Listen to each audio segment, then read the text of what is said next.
تو تمہارا لطفہ کہاں سے آئے بول سکتا ہوں میں. معاف کرنا، علماء کرام کی موجودگی میں بول رہا ہوں. وفقی قانون کی مخالفت کس بنیاد پر کی جا رہی ہے آپ دیکھو.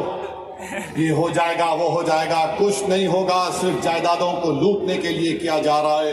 تو انشاءاللہ تعالی جو پرسنل لا بورڈ کا احتجاج پورے تلنگانہ میں ہوگا، ملک میں ہوگا، اب تالکٹورا اسٹیڈیم میں بھی 22 کو ہوگا، میں ہمارے تمام سے اپیل کر رہا ہوں اس کو کامیاب کریے. آپ سے بھی اپیل کر رہا ہوں کہ ہم کو ایک لمبی لڑائی لڑنا ہے جمہوریت میں.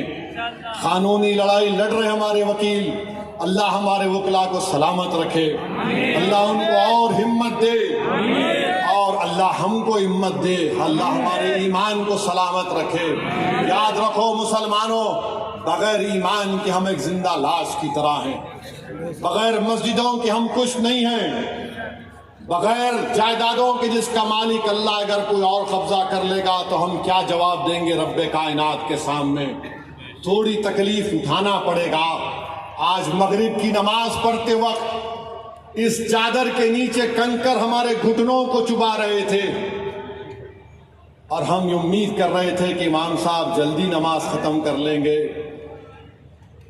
آدھے منٹ کے لیے سوچو کہ 50,000 فلسطینی شہید ہو گئے میرے بھائی، 11 لاکھ بے گھر ہو گئے، 15,000 بچے مارے گئے، 18-17 کے قریب خواتین شہید ہو گئی ہیں. مگر ان کا جذبہ دیکھو، وہ کہہ رہے ہیں کہ ہم مرنے کو تیار ہیں مگر اپنے ایمان کا سودا کرنے کے لیے تیار نہیں. تو بھارت کے لوگوں تم کو مظلوموں سے آواز آ رہی ہے کہ حق کی کامیابی کے لیے، باطل کو شکست دینے کے لیے ہم 75 سال سے اپنی نسلوں کو قربان کر دیے. تم نے اور ہم نے نظارے دیکھے کہ ایک ماں کہہ رہی ہے اپنے بیٹے کے کفن کے سامنے، کہہ رہی ہے کہ یا رسول اللہ صلی اللہ علیہ وسلم، میں اپنے بیٹے کو آپ کے پاس روانہ کر رہی ہوں. ہم ایک باپ کو سن رہے ہیں بولتے ہوئے اپنے بیٹے کی لاش کے سامنے کہ یا رسول اللہ صلی اللہ علیہ وسلم، جو دنیا خاموش بیٹھی ہوئی ہے آپ ان کی شفا نہیں کریں گے اجر کے میدان میں.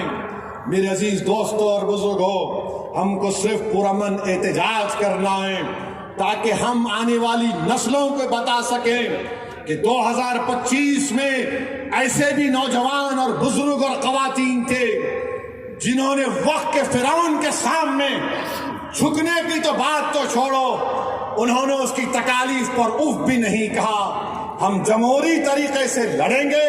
ہمارے کسان بھائیوں نے ہم کو راستہ بتایا، قانون کو واپس لینا پڑے گا. جیسا کہ مسلم پرسنل لا بورڈ کا نعرہ ہے، دیش بچاؤ، سنویدھان بچاؤ، وقت بچاؤ.